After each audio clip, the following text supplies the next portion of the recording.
In building my company to over $50 million a year, I can tell you that there are levels to the game, and you have to understand that what got you here won't get you there, and that at every level of the game, you have to understand what is the priority, what is the focus, what is the skill or the system or the process that you need to be able to master in order to get to the next level. And so to start, let's focus on the bottom, the foundation, where everybody starts, which is building your business from $0 to $1 million a year in revenue. Now, this is going to apply to anybody who runs a service-based business where you have a team, you have cost of goods, you have rent, you have trucks, things like that. If you run a consulting business or an agency or something where you're personally like providing the services, none of this is really going to apply to you, okay? So $0 to $1 million a year in revenue. This is going to be the foundational stage. This is what we're going to build everything else on top of, because if we can't get this right, nothing else matters. And most people get this wrong by planning ahead too much. They're thinking about expansion and AI and agents and automation and funding and all this crazy stuff, which are all the right things to do. None of those things are wrong. It's just the wrong time, because you don't need any of that stuff. If you're doing less than $1 million, you have one singular objective, and that is to build your skills in 3 foundational elements. Number 1 is sales. You have to be really, really good at driving revenue into your business, because if not, you have no money. You can do nothing else. So your goal is that you become proficient in sales. Now, this doesn't mean that you have to go out and be Jordan Belfort and be like some super salesman. I'm not. I am by far not the best salesperson in my company, but for 10 years, I worked in the stores every single day. I learned what it took to succeed. I pushed myself into outside of my own comfort zones to figure out how to sell. And I had success. I had failures. I eventually started hiring people, and I knew who would be good and who wasn't. But all of that became because I focused on wanting to get as good as I personally could. All right. So even if you have no experience in sales, you think you're not good, like everyone's in the sales business. You just don't know it. And all that really means is someone else has a problem and you have a solution and they pay you for it. It's not taking advantage of someone or trying some shisty thing. Like sales gets a bad reputation, but at the end of the day, if you own a business, you are in sales. All right.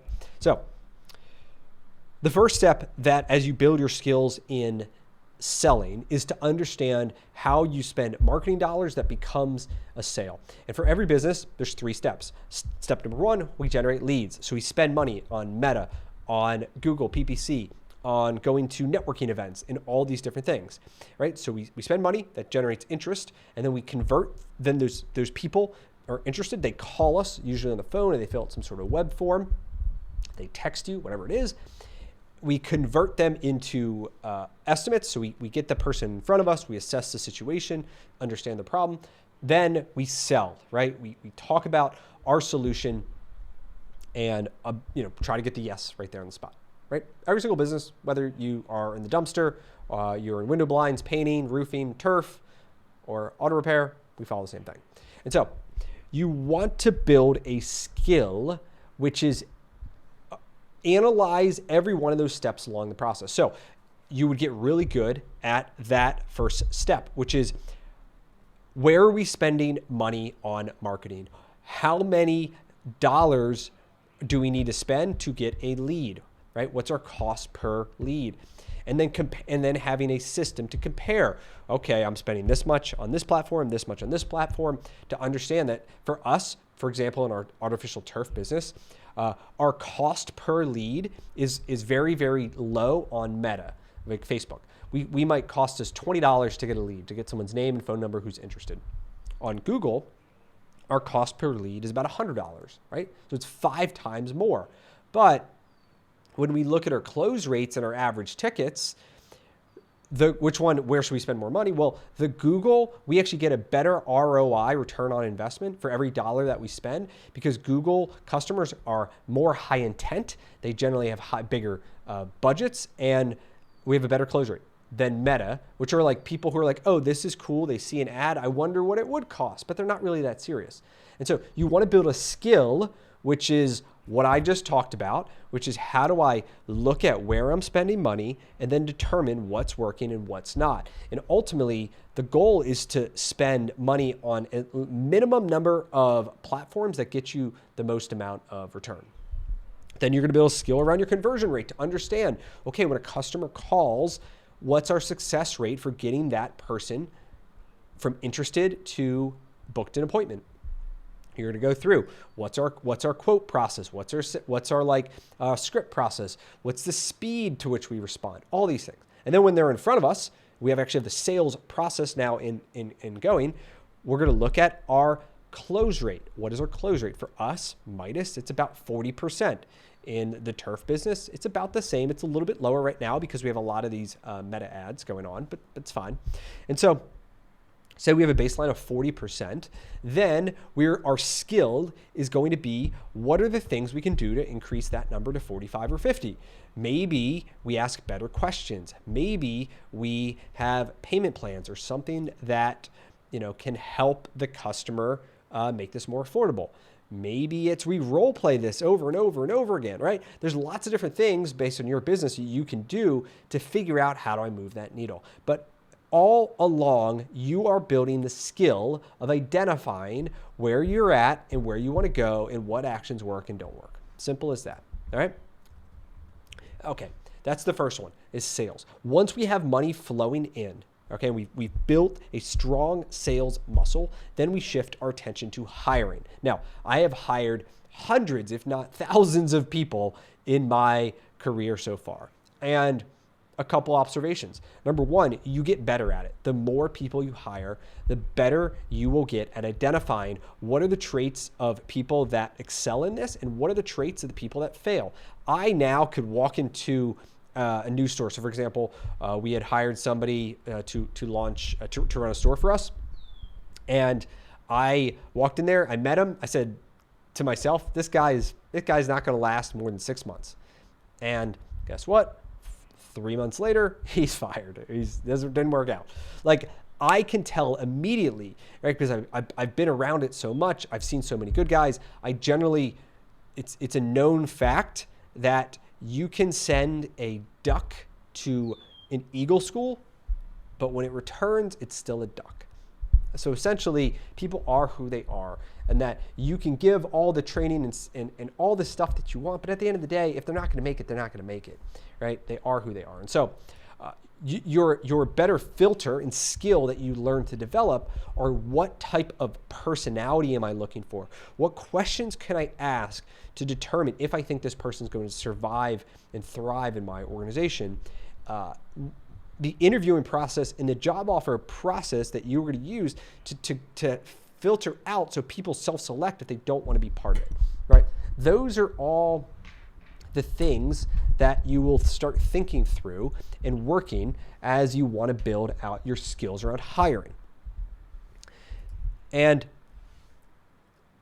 you can go even simpler. So for me, one of the things we've really been focused on this past year is a skill of writing better job ads. We now treat job ads like I treat social media. We got to have a good hook. We got to get people's attention.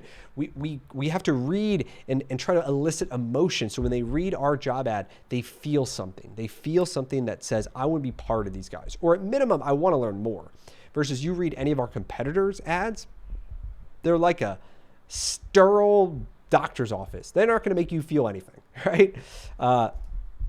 But again, skill you learn. The more you do it, the better you get. You're constantly trying to change and evolve and grow. That is how you develop. And finally, we have operations. Now, your delivery has to be consistent in order to have consistent results, consistent customers that are happy and then come in return.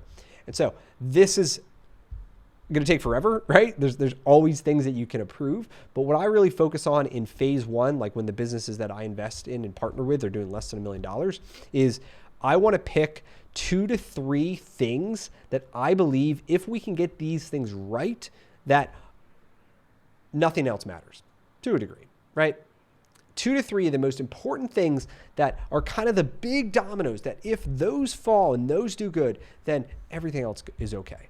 For us, it's the inbound phone process. So how do we handle the phones as part of that lead gen? That is critical for us. Like if we are not good on the phones and nobody comes in, we look at our workflow management. So this would be, how when cars come in, what's our process for saying this car is waiting to be checked in, this car is waiting to be estimated, waiting for a callback, it's sold, we're waiting on parts, it's in progress. Like there's kind of these different stages that the vehicle moves through, and having a solid system so that just is smooth is key. So it's the skill to build that.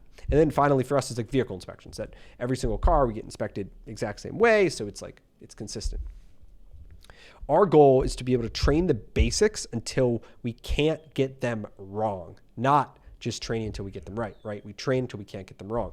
And if you skip this step and you don't build a skill around delivering consistent experiences for customers, you're going to have drop balls, you're going to have complaints, you're going to have finger pointing, right? All of that.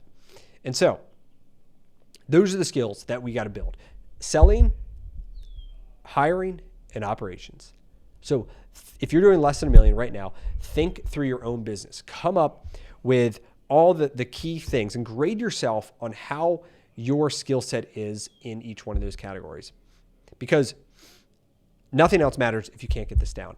From there, once we break $1 million, then we can focus on systems. We can focus on, how do we take that skill that we have, and then we can copy paste, we can duplicate, we can create a repeatable process for how we hire, how we market, how we sell, how we do deliver operations, all of it. But the point is, like, we need to have a really strong test case that we can then copy and paste. If everything is, half-baked, it's not going to really work.